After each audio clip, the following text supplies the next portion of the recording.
We have one planet. We have one Earth. And if we're going to deal with an issue as huge and as challenging and as threatening as climate change, we need to operate as a team. Nations have to work together. States have to work together. Peoples have to work. Communities have to work. Businesses have to work. Now's the time to confront this challenge once and for all. Delay is no longer an option. The stakes are too high.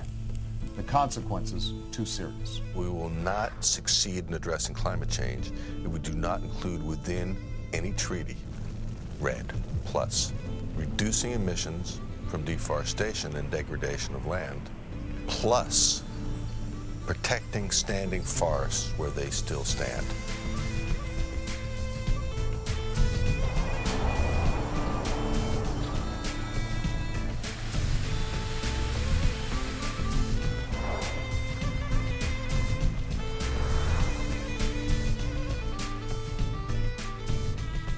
The relationship between deforestation and climate change is direct. There's a double whammy.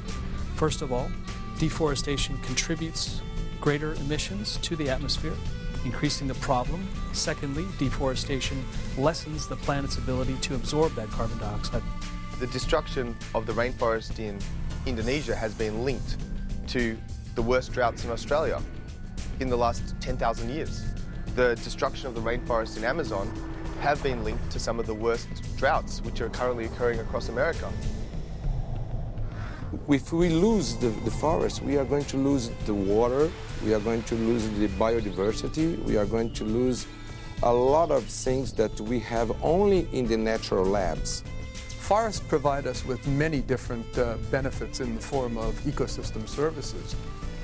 The loss of forests particularly impacts the world's poorest populations. They're dependent upon those natural ecosystems for the water that they drink, for agriculture, for medicinal plants, or building their homes. And of course, they're a source of many other products that local communities use on a daily basis. Reducing emissions from deforestation is an immediate option. It's one of the few immediate options that exist. Other solutions, which are critically necessary, wind, water, solar, etc., will have a lag of 10 to 20 years. Conserving standing forests is not only one of the fastest and most efficient means of tackling climate change, but also delivers a host of other benefits. Kyoto provided for carbon credits for reforestation, but unfortunately, and to the surprise of many of us, did not recognize standing forests.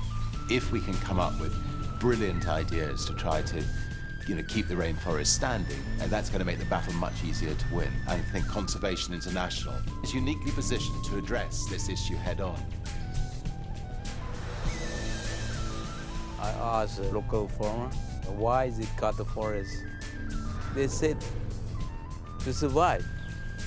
I said, hey, earning money by chopping forest is not good. But I still didn't have anything in my pocket to start a reforest. We now have a solution to this problem in the form of REDD, compensating villagers, regions, countries for maintaining their tropical forests because of the great carbon value. It is very important that indigenous people share with the benefits, precisely because we are the ones who have kept these forests intact. It's very important right from the get-go to demonstrate that this can actually work in practical terms. This can actually be carried out in the field, that it's not some theoretical concept. Conservation International is working on forest carbon projects throughout the world. By having this portfolio of models, CI is developing the knowledge of how REDD works in practice.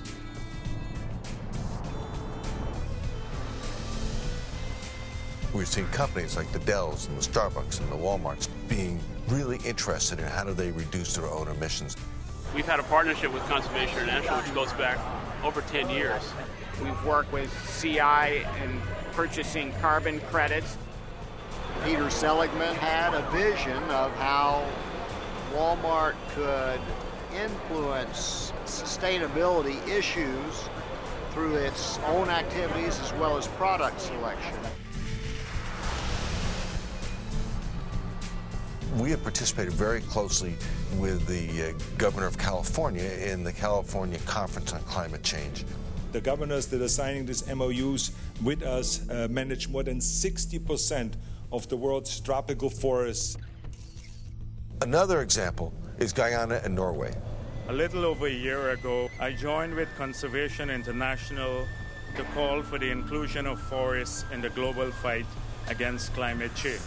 In that year, the world again lost an area of forest the size of my country, which is larger than England. The model is Norway provides funding to Guyana, and that the benefits from the funding from Norway are distributed in an equitable manner to the people who live in those forests. A number of countries that have had historically very low deforestation rates, like Guyana, like Suriname, initially were off the table in discussions of REDD. But we demonstrated that these high forest cover, low deforestation rate countries accounted for more than 30% of the world's tropical forests, and they had to be part of the overall vision.